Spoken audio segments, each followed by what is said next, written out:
Hakikat keadaan hati manusia di saat ditimpa musibah apapun, menunjukkan derajat kedudukannya. Apa saja yang menimpa manusia dari rasa sakit, dan kenikmatan semua adalah dari Allah. Satu orang ditimpa kemalangan atau rasa sakit yang sama, efek yang ditimbulkan pada masing-masing orang berbeda. Orang yang kena sakit gigi misalkan, sakit giginya sama tapi efek yang ditimbulkan akan berbeda setiap orangnya. Kenapa efeknya berbeda? Karena itu menunjukkan namanya apa yang menimpa orang itu. Jadi yang menimpa orang per orang itu sekalipun sama tapi efek yang ditimbulkan akan berbeda karena beda nama dari apa yang menimpa itu. 1. Jika orang ditimpa sesuatu sakit kok dia itu kesakitan dan tak sabar menerimanya maka yang menimpanya itu dinamakan azab. Azab atau siksa dari apa yang dilakukan di masa lalu. 2. Jika yang terkena sesuatu sakit itu orangnya sabar, dan berusaha mencari obat kemana-mana, dan tidak mengeluh menghadapinya, maka yang menimpa itu dinamakan ujian, untuk mengurangi dosa orang itu agar terselamatkan dari siksa. 3. Jika orang yang terkena sakit atau kejadian apapun itu bersabar, bersyukur atas apa yang terjadi dan ridho dengan apa yang menimpanya itu, dipandang apa yang menimpa itu sebenarnya tidak akan menimpa kecuali atas izin Allah semata, maka yang menimpa itu, ujian dari Allah untuk kenaikan derajat di sisi Allah. Apapun yang menimpa kita itu disebut azab, jika kita mengeluh atau sambat.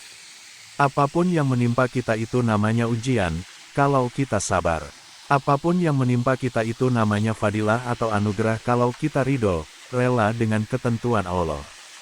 Jadi sekarang kalau kita ditimpa sesuatu musibah, maka bisa dikategorikan apa yang menimpa itu dalam 3 kategori. Itu bisa dilihat dari bagaimana sikap orang itu menerima musibah itu, apa dia mengeluh, apa dia bersabar, apa dia ridho.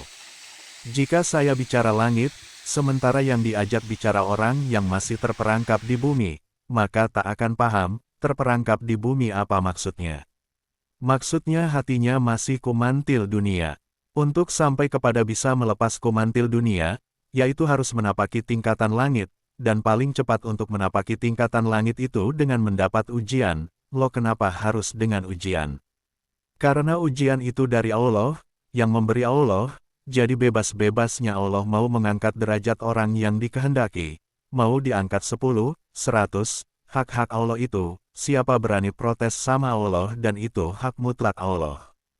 Tapi ingat, tidak semua yang menimpa manusia itu ujian, ada azab, ada ujian, ada anugerah, bedanya di mana?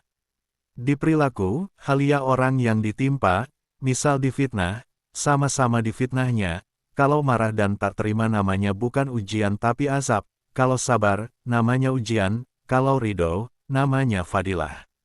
Dan itu tidak bisa tidak akan terjadi di halia orang yang ditimpa.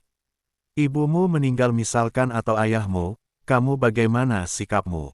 Kalau nangis gerung-gerung namanya azab, sudah pasti itu ibumu diazab di akhirat. Kalau kamu sabar, namanya ujian. Kalau kamu ridho namanya fadilah anugerah. Lakok meninggal anugerah. Apa gak salah? Gimana gak anugerah kalau meninggal langsung ke surga? Wong di dunia ya susah kayak gini.